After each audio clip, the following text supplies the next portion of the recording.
All right, this is a sponsored Inman post. Usually we wouldn't That make cover you nervous? well, usually we wouldn't cover a sponsored. Usually the sponsored posts aren't that great. Okay, Yeah, okay. let's just be Well, frank here. I think this what's really nice about this article though is it's stimulating conversation, right? I Yeah, mean, I love these this are one. So yeah, we have to have conversations about it, and I think it's important. regardless of the fact that it's sponsored, we wanted to talk about it. Yeah. Uh, Olivia Sundstrom from Real Geeks, and Real Geeks is a CRM, so they've got a lot of data. So I'm like, okay, this is interesting. The conversation that they Mhm. put forward here. So, which do you believe? Lead conversion myths and facts. Think you know the difference? You might be surprised at what lead gen beliefs are the real deal and which are old wives' tales. Old wives' tales. I don't know. Is that politically correct to know? Could you say Uh, that? as of right now, but just give it a few Okay. more months, and We it might have just may. gotten wives' tales You may canceled. just have. Yes, Get on you questioned Twitter. it. Get on Twitter and ask if that is an appropriate use of the English Uh-oh. language. Wives' tales. Okay. Myth number one: fresh leads are better than old leads.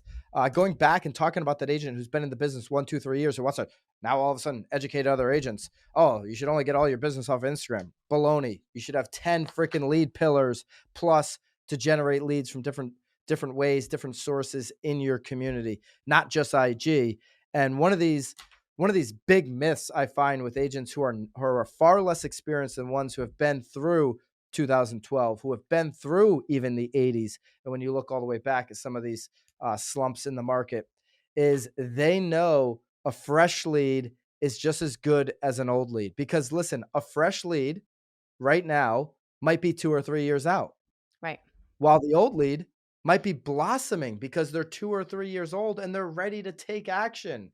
Right? How many times has it been, Nicole, in your career where you talk to somebody initially and they didn't do a deal, they didn't transact in real estate, they were just information gathering Yep. in the beginning of their lead process, and then they did something 2 or 3 years down the road? Yeah, I think most of my leads are probably like that. Yeah. Because most leads, listen, if somebody's thinking about selling their house right now and say they're a boomer, they're thinking about downsizing, they may meet you at an open house right now, but they may not be ready to transact, put their house on the market for 2 years, because guess what? They don't have to do anything. Their house is paid off, they're retired, but oh, their kids are not just out of college yet. So they want to do a couple more Thanksgivings at the house that they grew up in before they move on, right? Right. Or they're naive to think that, oh, my kids they just graduated. They're gonna be They they're gonna wanna be come they're gonna leaving the come nest. back. Well, or they're gonna be coming Or they're back yeah, too. I mean, they're a naive to lot of people are both. keeping a lot of people are keeping their homes because they have to keep the room for the kid. Or I mean, these poor kids that are 22 years old graduating from college and their parents already are thinking about grandkids too. And when you don't have to do something, it also gives you the luxury of like moving slower. Right. Right. Right? So Yep. there's a lot of situations you can look at. Maybe you get a new lead, they're very interested in buying their first home on the flip side, but then they're faced with a decision, haven't found a house yet, interest rates keep rising, and I just renewed my lease for 12 months, Right. right?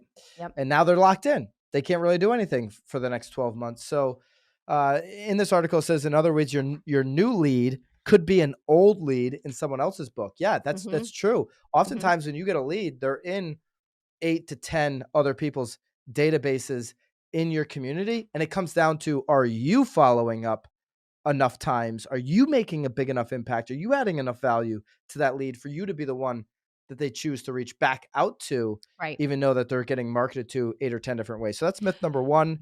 This is, if you phrase it like this, fresh leads are better than old leads, then that would be a complete racket. Total racket. Myth number two, some leads, see, they go myths here. We go rackets. Well, That's it's a so it's big good they difference didn't in steal it. language. They didn't steal it. They didn't steal it yet. They didn't rip us off yet. Well, they could have and then sourced us. Okay. They can always source us. As we do with all of these articles, we source them down in the show notes below if you're interested in digging into. Myth number two, some leads and or lead sources are no good. Are leads ever no good? They're always good. This is the They're always good. silliest thing. The Mhm. leads are bad. Blaming leads. There's Le never a Yeah. bad lead. If someone's interested in your community, interested in your town, interested in your county, whether it's buying, selling, or investing, they've shown some interest. Your job as a leader in that space is to lead them, is to show them the information that they're lacking and create that relationship. The more listen, the agents that do the most business have the most relationships, have the most conversations. It's that simple. So that's a racket. Myth number Total racket. 3, calling frequently is a bad method to keep in touch. While ringing up someone's phone seems like it may just provoke a lead to turn away from the business. Okay, that is, let's pause. That's a story you're telling yourself in your own head, Of because the course. stats actually don't back that up. So it actually may produce the opposite effect. Research shows that calling a lead 6 or more times, we know the average agent reaches out 2 to 3 times to the average lead. So calling a lead 6 or more times connects you with over 90% of your contacts, and 91% of leads who are contacted 6 or more times also mentioned that they would work with that specific agent. Stop quitting on a lead after 2 or 3 times. Stop telling yourself that they don't want you to keep reaching out. Think about how much you convert with sales professionals who reach out to you multiple times. I have so many instances in my life where I'm just pushing it off, but I haven't told them to stop reaching out to me because I'm going to take action Right. when I get around to it. I'm busy. Right. Like, let's just face Yep. it. We're busy people. Yeah. Keep reaching out. So you got to be, especially in this market, you have got to assert yourself. You've got to add value. You've got to keep following up. Listen, if they haven't told you to stop, keep doing it. Well, and again, it kind of leads into what we were talking about last episode too, especially in this market. Something that maybe used to just take you 1 hour will take you 3. So use those Yeah, the three Gary Keller hours. example. Yeah, I mean, use the 3 hours to your advantage here. Touch the people that you haven't. We just had an agent on our team, maybe a couple weeks ago, saying that he was following up with these. They were expired calls, right? Yeah. For I think he said 2 years, and then this past year was the 3rd year, and like He 8 quit of on them them. listed. He quit, and 8 of them listed in that 3rd year. And Not that's what's saying here too. It's a 36-month cycle. So Not only did those 8 leads list this year, they all sold and they all closed. sold. Yeah. Those Yep. were those were not only 8 sales, but 8 past clients that you lose when you don't Mhm. follow up. That's Mhm. 8 referral opportunities, 8 chances to get more buyers at open houses and direct contacts through those listings. When you don't follow up, you're letting them down, because you likely, as a professional agent listening to this pod, could have made them more money, and you also are hurting the lifetime value of your business by Right. not following up. Dramatic mistake for that agent. Love that he shared the fact Yep. with the entire team, so everybody could learn from that.